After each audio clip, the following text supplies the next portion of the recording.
Welcome to the Alcohol Minimalist Podcast. I am your host, Molly Watts. If you want to change your drinking habits and create a peaceful relationship with alcohol, you're in the right place. This podcast explores the strategies I used to overcome a lifetime of family alcohol abuse, more than 30 years of anxiety and worry about my own drinking, and what felt like an unbreakable daily drinking habit. Becoming an alcohol minimalist means removing excess alcohol from your life so it doesn't remove you from life.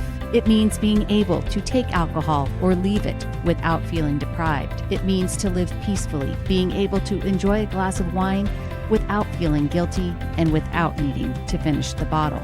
With science on our side, we'll shatter your past patterns and eliminate your excuses. Changing your relationship with alcohol is possible. I'm here to help you do it. Let's start now. Well, hello and welcome back to the Alcohol Minimalist Podcast. I am your host, Molly Watts, coming to you from a very foggy Oregon this morning, looking still gray out, but definitely fog all around me and sort of that eerie wintry feel. I guess that makes sense since we're right here in the middle of January. How's your dryuary going? Mine is going great, and very happy to be working with a group of people in my Proof Positive group, and things are just going, I'm really enjoying this is my second time doing dryuary now, and it's so much different and so much better. I think even better than the first time, which I really liked the first time I did it. So anyhow, whether or not you are taking part of dryuary, I hope you are looking at your relationship with alcohol and sticking to those low risk limits, and definitely here to help you do that. Today on the podcast, I am joined by Dr. Seth Gillihan, and I am so excited for this conversation. Seth is a licensed psychologist who specializes in cognitive behavioral therapy, and he is a graduate of the University of Pennsylvania and got his doctorate there, and he also served on the staff there. He has his own private practice. He's written multiple books on mindfulness and CBT, which I will link in the show notes. And he also hosts the Think, Act, Be podcast.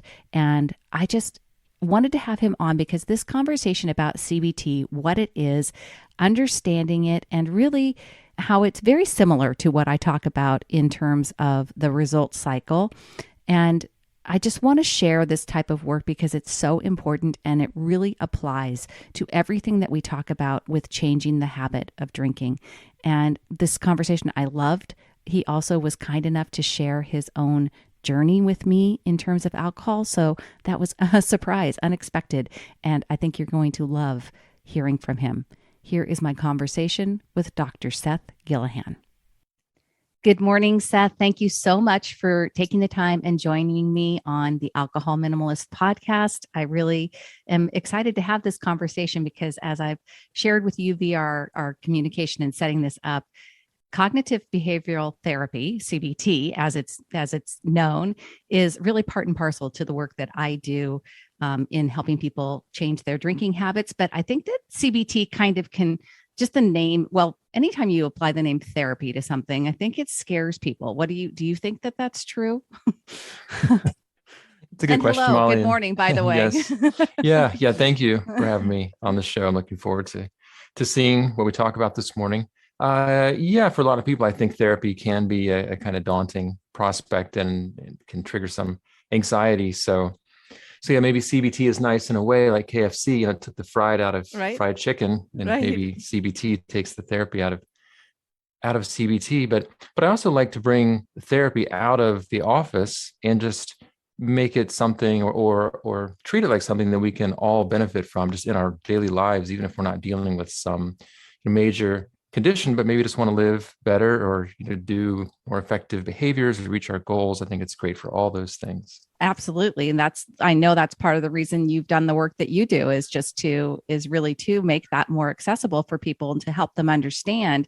And that's one of the beauties of this work. And what I really like, took me until midlife to understand the concepts of this work and to really understand how much power I had in my own brain to be able to direct my life, you know? And I think that that's true for a lot of people, that they kind of live at the effect of their lives rather than understanding how much power they have in their own cognition and in their own behaviors to really create how they are feeling about their lives. Yeah, those are great points, Molly. I agree. We often live at the effect of our thoughts, for one, not we don't realize it. So we have Right. these incredibly powerful, mental apparatuses Right. that, are directing our behavior and our emotions in one way or another, for better or for worse. And a lot of the time, I mean, really always the first step when I'm working with someone and with myself in dealing more effectively with our thoughts is to just recognize when we're having thoughts. I mean, it's pretty much all the Yeah. time. Right. But these stories, that I'm sure you're so familiar with, can just feel like observations of the truth. So I used to go through periods where I would drink, usually, like, pretty much always not in a healthy way. Mm-hmm. Wasn't drinking at incredible amounts, but just like didn't have a healthy relationship with alcohol. Like, it had to be a certain amount, and I had to reach a certain feeling. And so I would, I'd go through that phase, and then I would stop drinking. Like, okay, I just shouldn't drink. And then I would go back to it. And I started recognizing some stories around that. Like, it's fine. Like, I'm not an alcoholic. I just need to limit my drinking. So, what would be great tonight is stop by the liquor store on the way home and get a bottle of wine. It's Friday night, have a glass, celebrate. And then I'd be back into that unhealthy cycle. Yeah. So I had to start to realize, like, wait a minute, that's not necessarily like news. It's not like unbiased news I'm getting. Right. That's Yeah. someone's opinion, on the op-ed page, saying like, hey buddy, it'd be great. And Right. maybe it's true, but there are other opinions. And it turned out that, like 10 times out of 10, that didn't lead me where I wanted it to. Yeah. Oh, I love that. Obviously, it is definitely preaching to the choir. And I think that, just as you said, the awareness, becoming aware. I mean, our brains are going all the time, and we're often at the mercy of a lot of unconscious thinking, especially when we've developed habits around a behavior, because that's what and I talk about that a lot. That's what our brains are designed to do. They're designed to take things and automate them so that we don't think about them anymore, so that we can literally not have to, we can conserve energy and apply it to more important tasks at hand. So our brains don't like to delineate between habits that serve us and habits that don't serve us. They just think, oh, perfect, we've done this before, let's do it again. And so, yeah, absolutely, bringing the awareness to what to the fact that we can direct that, and we can question those thoughts, and we can and learn from them, and then change our behavior. Tell me, and I didn't realize that was, I'm so excited that you brought up your own drinking behaviors. That was awfully nice of you. That was, we didn't chat about that at all, but tell me about that. Have you in the past turned towards alcohol? Because obviously a lot of people that listen to this show are in the habit of turning and using alcohol as a way to relieve stress, anxiety, depression, which I know is really, at the heart of your work. Yeah. Yeah. Thanks for asking. I actually just, I guess, just passed my 5-year anniversary when I stopped drinking. Wow. And yeah, and I never thought I would stop drinking, because I always had this, goes back to beliefs. I had this belief, unless I'm an alcoholic, whatever that means, Right. then I not only don't have to stop drinking, but sort of can't stop drinking. Like, you can't not drink. You're not an alcoholic. Right. It's sort of I mean, it's in a weird kind of perverted way, the flip side of you can't drink, you're an alcoholic. Well, the opposite of that isn't you have to drink because you're not an alcoholic. But I think a lot of us sort of have that question, am I an alcoholic, or am I not an alcoholic? I'm not. Okay, I guess I'll keep drinking. What I finally came to realize, first, alcohol just stopped agreeing with me. Like, I would drink it, and I kept up the habit for a long time, past the point when it really felt good to drink. But I'd have that first drink and just like feel some indigestion, and the hangovers got, like I'd have like 2 drinks and not feel well the next day. Yeah. And so eventually I stopped, I thought, sort of temporarily, for health problems and our health reasons. And then after doing it for a while, I felt so incredibly free. Like I was free of that kind of constant sense of like have another one. Are you getting enough? Drink more. Are they going to serve alcohol? Are you going to have enough alcohol? Is it going to be awkward? Can you drink more than people realize you're drinking? Because I was really good at not showing the signs of how intoxicated I was. And so yeah, it's just felt like a huge gift since then, like waking up on New Year's totally clear, starting a new year that way. I don't know, what I don't know who all your listeners are, and if most of them lean toward abstinence or if they're those who do more moderated approach. So I'm not suggesting that my approach is for everyone, but I've just found it. I I couldn't find that healthy balance. It just never, and that was again habits, eventually, and awareness. Eventually I had to recognize what had been true for so long. Like ever since college, when I first started drinking, I'd never really had a healthy relationship with alcohol. So I Wow. decided that was it. Yeah. And there are certain things I miss about it at times, but it's not the alcohol itself. It's a lot of what I think we need to intentionally recreate as well as we can apart from alcohol, like the sort of ease that it provides to social situations, or the celebratory aspect of it, or the kind of ritual that's involved. Yeah, absolutely. And wow, that's I'm so grateful for you for sharing that. Thank you so much. I definitely, we lean here towards sticking to low risk limits, but we also talk a lot about creating a peaceful relationship with alcohol and whatever that means for you. And I always say for some people, that's going to mean being abstinent because that's just where you find the best peace. And for me, I personally am able to stick to low risk limits, which can be very sciencey and technical, but it's at the root. It still is about not turning to alcohol to try to change how I'm feeling. So there's a therapeutic limit in terms of what the benefits of alcohol, and it's very, very low. So it really means that at any point in time, I'm not drinking more than 1 to 2 drinks ever.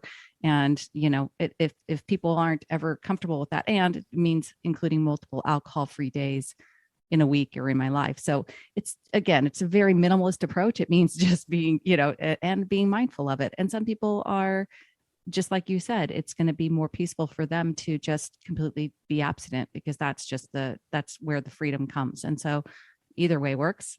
It's really just about finding and creating that peaceful relationship and sticking to the low risk limits if you're going to include alcohol in your life. Back to cognitive behavioral therapy.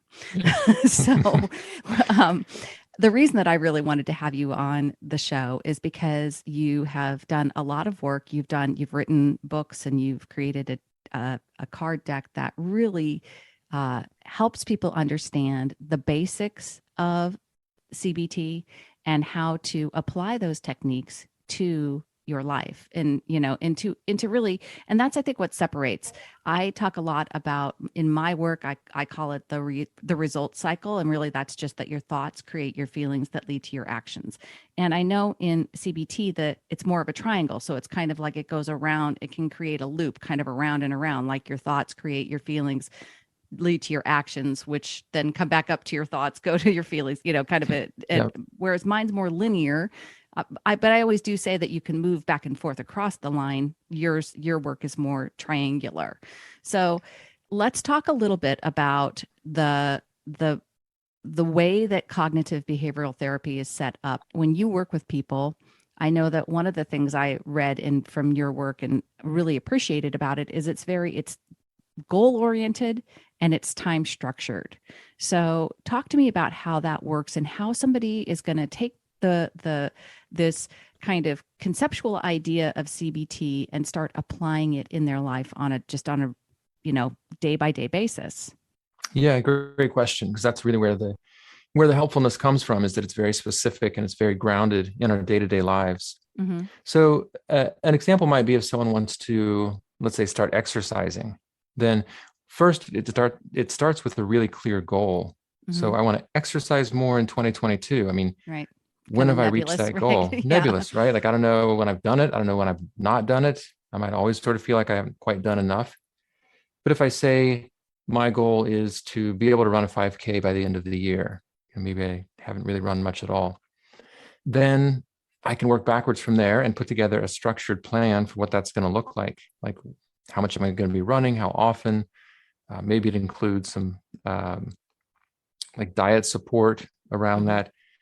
Whatever the targets are, whatever goals we've defined, we make them really specific, and then break them down so that they're manageable. Like, what am I going to be doing this month? What am I going to be doing this week? What am I doing today? What's my goal for today? And we know when we've broken a behavior down into small enough chunks, when it feels almost ridiculously easy to get started. Mhm. Like, the first step might seem like, well, that's not really anything. Like, I'm just like finding my running shoes. Like, that's not, well, what does that have to do with running a 5K? Everything, right? Right. If you never find your shoes, you're Yep. never gonna run, never gonna get there. So yeah, so I think, finding those, if something seems too difficult, it's just because it's too big. Right. With one caveat, maybe it's just something we don't want to do.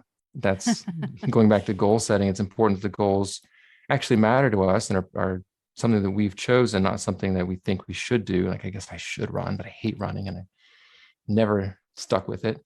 So we choose something that we value, and then move toward it as slowly and incrementally as possible, or as necessary. It's okay to go faster if we can, and then celebrate, each win along the way. Any step in that direction toward our goal is progress. Yeah. That's really okay. So I love that. I love the I want to two things there, because I know in the book I was really struck by the idea that in it, or I don't know if it's based for CBT always, but one of the things that was in the book that your book was stuck out to me was the take action first. Kind of like, so if I'm looking at my work, like I said, it's thoughts, feelings, actions, and actions is kind of the thoughts lead to the feelings lead to actions, but you can step in at any point. And I always say that you step in at any point. One of the things that I got from your stuff was that taking an action is often the easiest thing to do, right? It's like you can kind of force yourself into action when you may not want to dive into all the thought work. You may not want to dive into the feeling work, but you can generally talk yourself into taking a small action, even if you don't feel like doing it right at the moment. Right. Yeah. And we often emphasize action because, like you said, it's our feelings tend to change based on our actions. Our thoughts change. Like, maybe we have the thought, like, I'm going to hate this. And I mean, that's a prediction. It might be Right. true, it might not be true. And we could try to talk ourselves into it, like, no, you're going to like it. But how do we know? Like, we don't have any, recent evidence, or maybe our most recent evidence was that it was a punishing experience. So, we can kind of do a behavioral experiment. Mm-hmm. Go for a short run, see if you hated it the whole time, or maybe you hated it less than you expected it to, or maybe you even enjoyed it. So I think, yeah, we can get so much leverage a lot of the time by starting with behavior. At the same time, if we do find that we keep bumping into resistance or just difficulty following through that we don't understand, then it can be really helpful to step back and ask, what am I telling myself? Maybe it is these stories about, like, this is going to be awful, or I'm just going to give up on this, so why start? Mm-hmm. Or I can't afford to take the time to do this. And we want to clear out those types of thoughts if we can. But what we don't want to do is rely on our feelings and say, I'm going to start running, but when I feel like it, or when I feel motivated.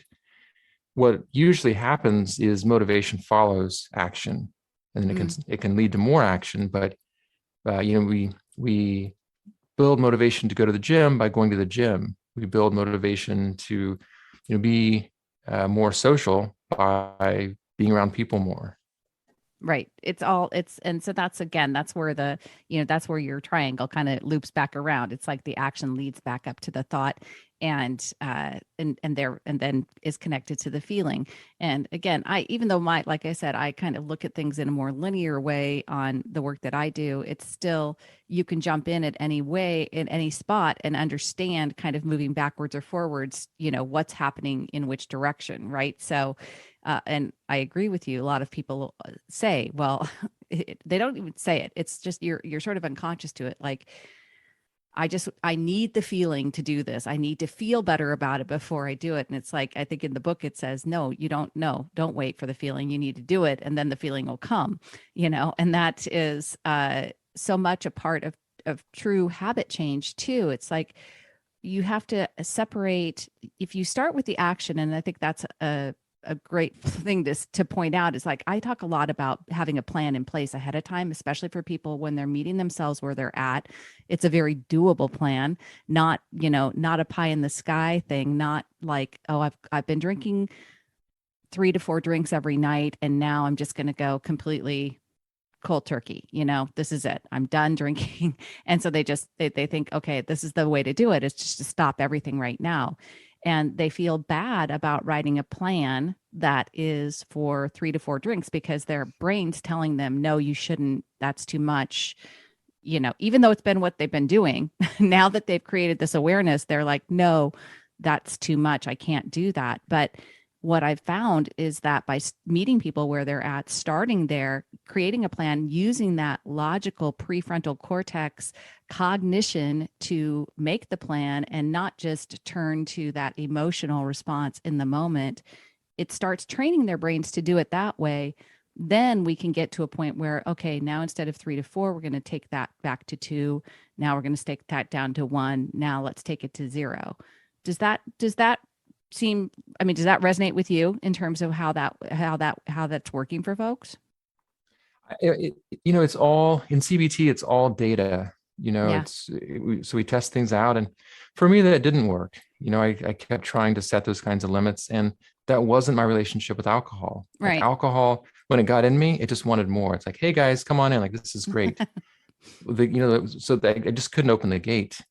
So I had years of data to support that. Whereas others, might find exactly what you said. I'm like, not going to drink. I'm just going to slam the gate shut. But then they're like, oh, like, it's my birthday, and then you go back on it, and it's back and forth. So yeah, I think in general, a gradual approach can definitely help.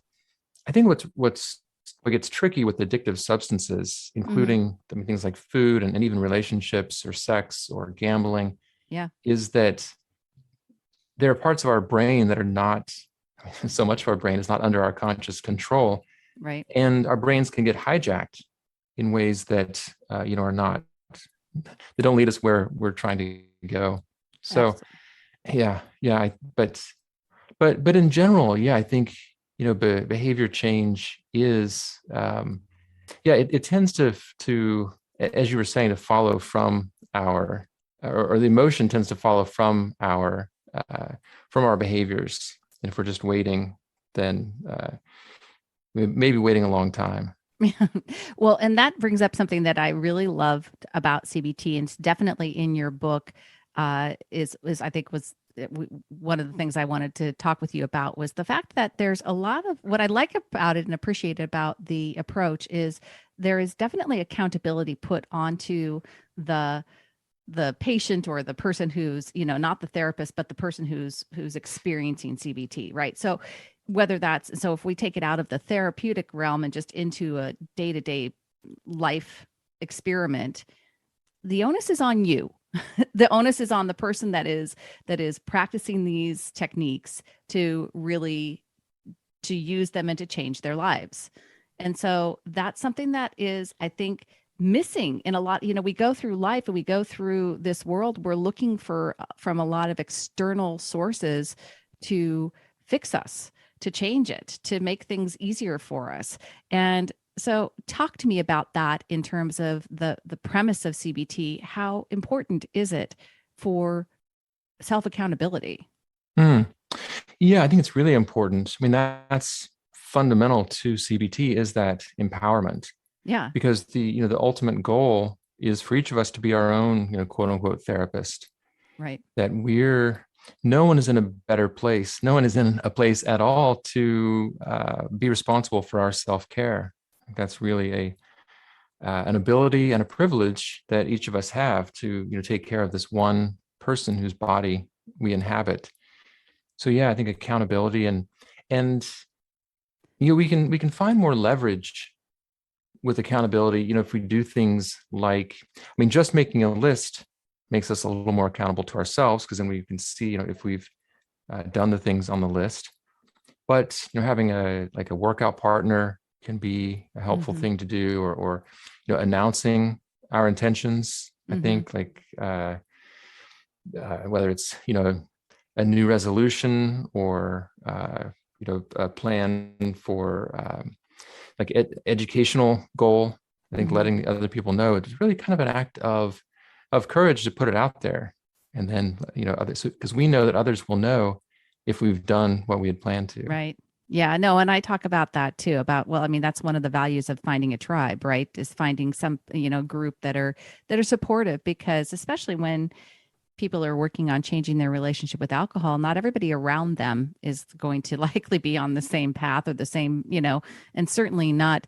I joke about it and say, it's not like they're going to stop selling alcohol at the stores. They're not going to stop serving it at your, events. This is, you aren't going to, if you're looking around at the rest of the world trying to support you in this journey, you're going to be hard pressed. It has to be certainly something that's coming from your own. And I guess I actually go back to something you said, is not so much self accountability, but self empowerment.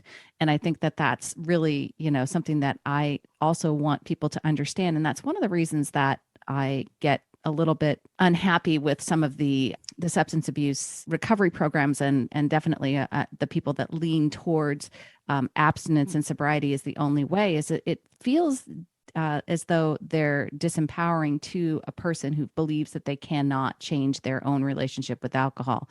And I just don't subscribe to that at all. I think people can. You obviously, like I said, you would agree with that, I assume, just because you were able to do it yourself as well. Right. And I know people who have, a fine relationship with alcohol. Um, and it's up to each of us to decide if and when, we're going to change our drinking behavior. So I don't think it's helpful to try to pressure people into, I had a friend who'd been in AA for a long time, who, I was describing to him, like, I'm years ago, I'm, I'm not over drinking anymore. I'm careful about, like either measuring it, or, just having one glass, or not drinking alone. Like, I had all these rules around Right. it. And he said, like, oh, so basically white knuckling it. And I was like, huh.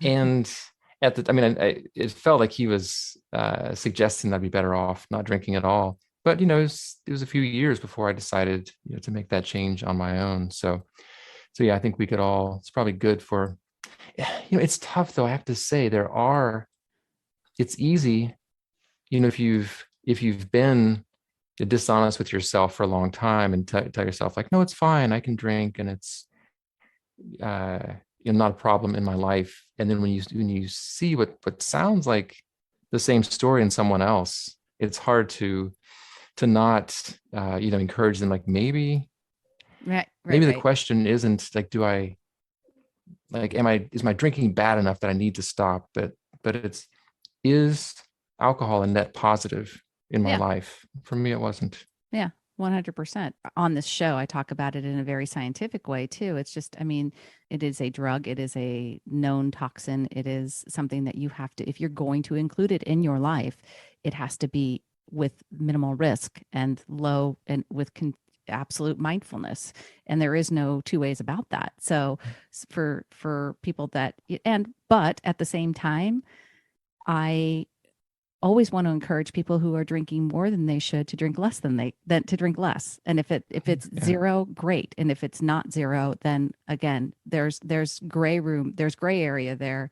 And if we don't meet people where they're at, then we can scare away too many.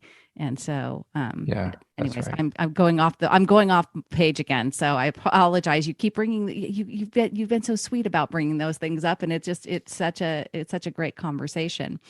before we go, because I know I've promised to try to keep you to a half hour, you're busy.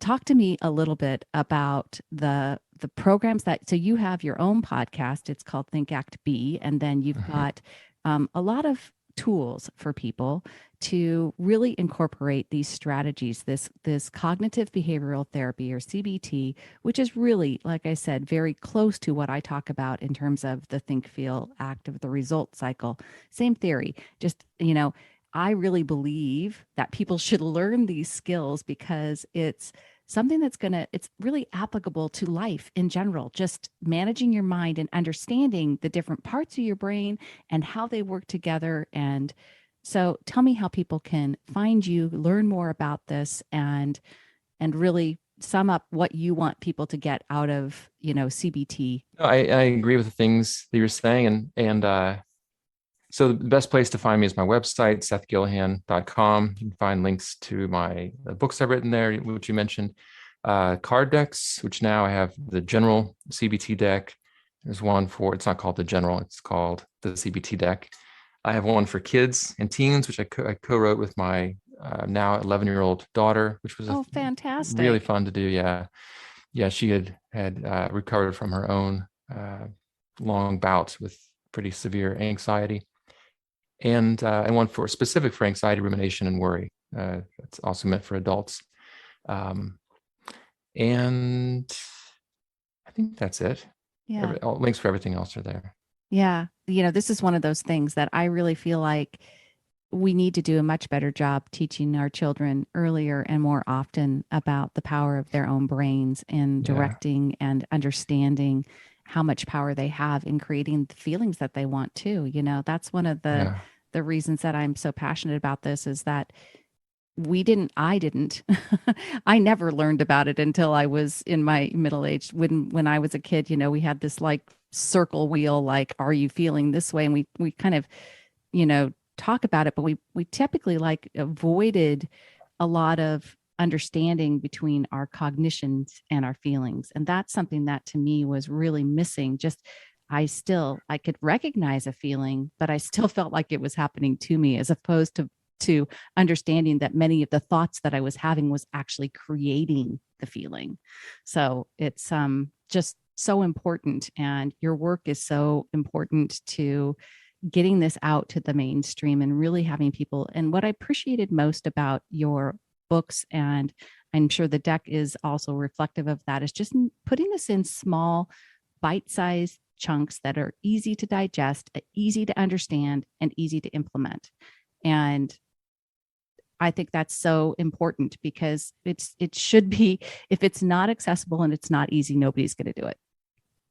I agree. Yeah, that's certainly what I aim for. And I appreciate the conversation with you, Molly. Thank you for an enjoyable time together. Absolutely, Seth. Thank you so much for being here. And I will link everything in the show notes, folks. Go check out all of Dr. Seth Gillihan's work and really use it in your own life. It's just a great tool to have in your deck of learning. If it's a deck, pick up the deck or the books. A great tool to have to help you, whether it's changing your relationship with alcohol or really any habit that doesn't serve you. Thank you. All right. And thanks for everything you're doing. Yeah, absolutely. Thanks, Seth. Thank you for listening to the Alcohol Minimalist podcast. This podcast is dedicated to helping you change your drinking habits and to create a peaceful relationship with alcohol. Use something you learned in today's episode and apply it to your life this week. Transformation is possible. You have the power to change your relationship with alcohol now. For more information, please visit me at www.mollywatts.com.